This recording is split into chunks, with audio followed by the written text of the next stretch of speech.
Well, hello, gardening friends, neighbors, and family. Hope you're having a great day. This is Mickey back with you again today from Hills Mill Homestead. This is the third week in April. Now, we had some really cold weather here last night in the hills of Tennessee. We had a heavy frost. We had everything pretty much covered up, and I think we're going to be okay, but we'll know later in today whether the frost actually affected any of the potatoes or the cold weather, the 31 degrees. That was pretty chilly for potatoes.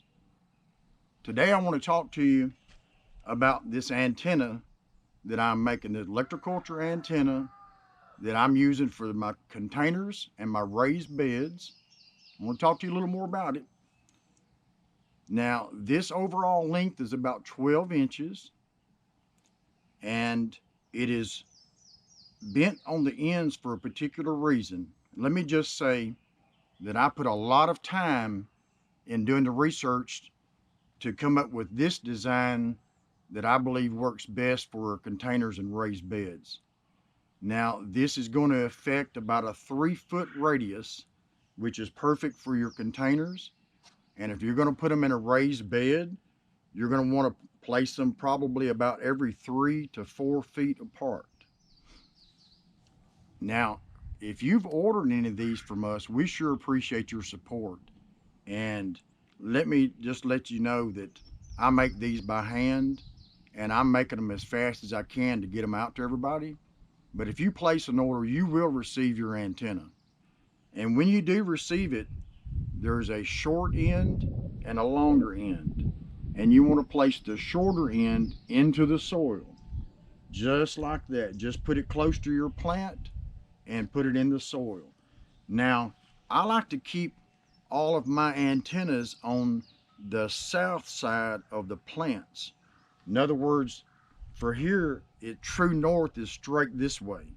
So I'm going to place this antenna on the south side of this plant. So when it's receiving electromagnetic energy, it's carrying it through that plant.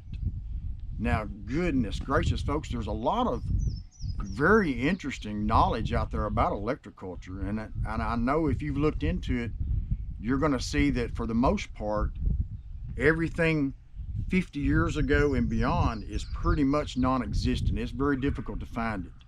But I've noticed that recently, a lot of folks are talking about electroculture, and I've been doing this for decades. I've told people about it every chance I got, and sometimes funny, sometimes people look at you a little funny, but that's okay. They enjoy the vegetables, I'll say that. But today I want to give you a few more details about the antenna. And if you have tried to purchase this on our website at hillsmill.com, now we were under construction a little bit. We didn't have any control over that. But if you've been there and you tried to order one and couldn't, I'd encourage you to go back and try again because you should be able to make a purchase now. And we really do appreciate your support for all of our viewers that have purchased one of these antennas. And we look forward to seeing your results, to hearing your results. I know that we're already getting feedback from some of our people that ordered these antennas and talk about the results that they're just seeing in a matter of days. And I would encourage you to try it. Anything that we can do to improve our vegetables and improve our crops without adding more chemicals, look, folks, it's just going to be better for you. That's just the bottom line. It's just going to be better for you to try to get rid of all the chemicals that are put into our soil. For various reasons, our electromagnetism in our soil today has been depleted. You can do some research on that and you'll understand what's been taking place and how this is happening. But with our antennas and with some different electroculture methods, we're going to take that back and we're going to put it into the soil that is going to actually show up in the plants and in our fruit and vegetables. Now, we get a lot of comments asking about particular details on this, and so let me say that this design that I have is with a 12 gauge copper wire, a bare copper wire. And this, for me, this seems to be the best results. I've used the smaller ones. Uh, I've used all the different methods. And we're going to go to the container garden in a few minutes, and you're going to see some of the results from the antennas that we placed in there.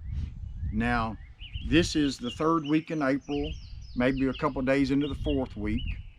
And these potatoes on our last video were just emerging from the soil, and the rest of these were coming on pretty good. But I'm going to show you some results, and I'm going to take the camera and let you look at each one of these plants, the ones, and pay attention to the ones with an antenna and the ones without an antenna. And you just have to judge for yourself if you can see the results. Now, they're really going to show up on the end product with our peppers, our tomatoes, our potatoes, and I'll do a video as we'll go along, and I'll let you see the comparisons. And I don't have to convince myself, folks. It works. Absolutely does. But let's take a look at our vegetables, and then we're going to go over onto the container garden area and let you judge for yourself how everything's growing over there. Now, these first 4 containers are the ones that I held back to be planted for a school group that we had come through, and they really enjoyed getting their hands in the dirt and planting those onions and the potatoes. But these are the ones that I planted. We'll have to go back and look at the video, but these are probably the last video. I think they had been planted for 3.5 weeks. And I've been inspecting these plants, and I'm going to tell you, I don't see very, very few pests. And so far, everything looks pretty good. I think they're doing really well. And I'll have you know, I've only watered these one time.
Friends, also let me say that Deep South Homestead, Mr. Danny and Miss Wanda, now they put out a couple of videos recently talking about electroculture, and if you haven't checked out their channel, they're in lower Mississippi, and they have just some awesome information on gardening techniques, just everything to do with homesteading. They've either got a video on it or they have put that information out there. So I'd encourage you to check out Deep South Homestead. They are great friends of ours. I've started carrying some lumber to them about 1.5 years ago, and we have just been really good friends ever since. Miss Kathy loves Miss Wanda and everybody, and we have a big time when we go down there and visit. But I'd encourage you to check out Deep South Homestead and subscribe to their channel. And you can't find better folks. I'm just going to be honest with you. But stay with us, and we're going to see some results from our antenna.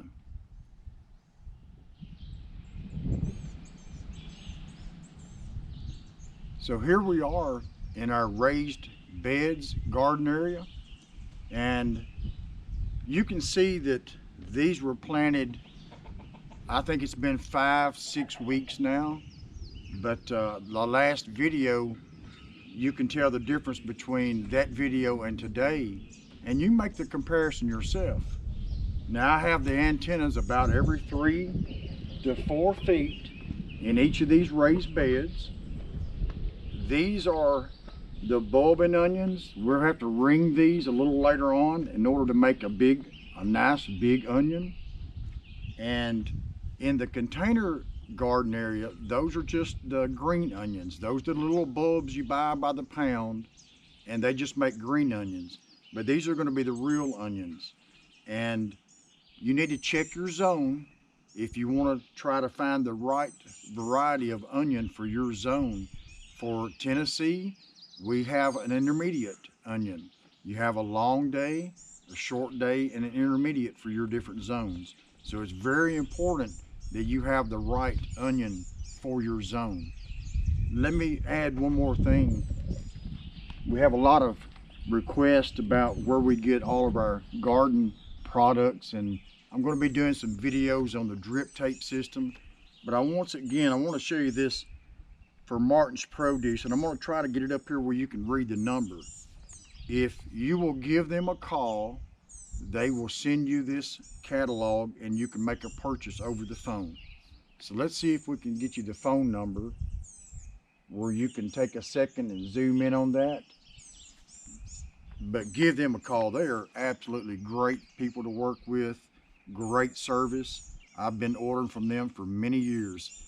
Tell them Mickey sent you. Tell them Hills Mill sent you over, and there won't be a discount, unfortunately, but trust me, you'll think you're getting a discount with each purchase. Now, stay with me all the way to the end of this video, and I'm going to show you also how I use these antennas for the orchard. Now, we all know that these are receiving natural electricity. That's what's driving the energy down into the soil, down into our root system, and into the plant. And the higher that you can get this antenna, the taller you can get this antenna, the more natural electricity that it will receive. Now, I did want to mention another thing about my antenna my design of my antenna. If you live in the northern hemisphere, these antennas need to be wound clockwise so that they will receive the natural electricity. If you make them as counterclockwise, instead of it receiving, it's going to transmit. So it's going to be reversed, and it's not going to benefit your plants. So those of you who want to make some of these yourself, as I said before, it's a 12 gauge bare copper wire. It's a special order.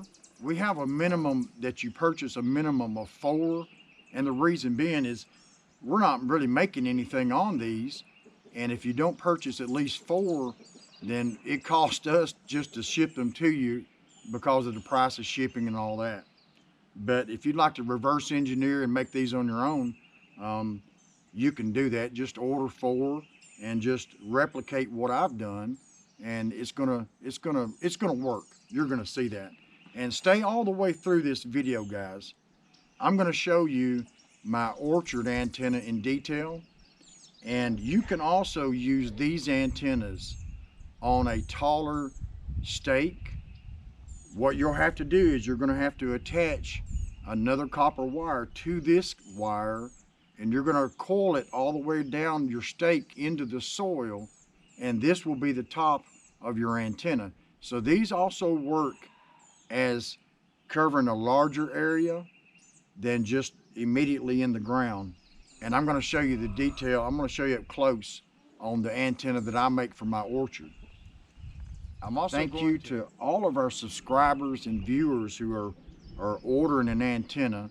As I said before, I'm making these as fast as I can to get them out to you, so please be patient. If you do make a purchase, you will receive your antenna, and that is a true story. We look forward to the next video. We'll do another update as we go along, and I'm going to show you the progression of all of our plants and how that the coil antennas are working, and you'll be able to see for yourself. But we want to say we sure do appreciate you watching our channel. Subscribe to our channel, hit the notification, and give us comments. Goodness, read our comments, folks. If you want to see some very intellectual folks that can explain all the methods that they're using and give you the results, read our comments in our videos. And we sure do appreciate you watching and subscribing. Stay tuned. I'm going to show you up close over our other antenna.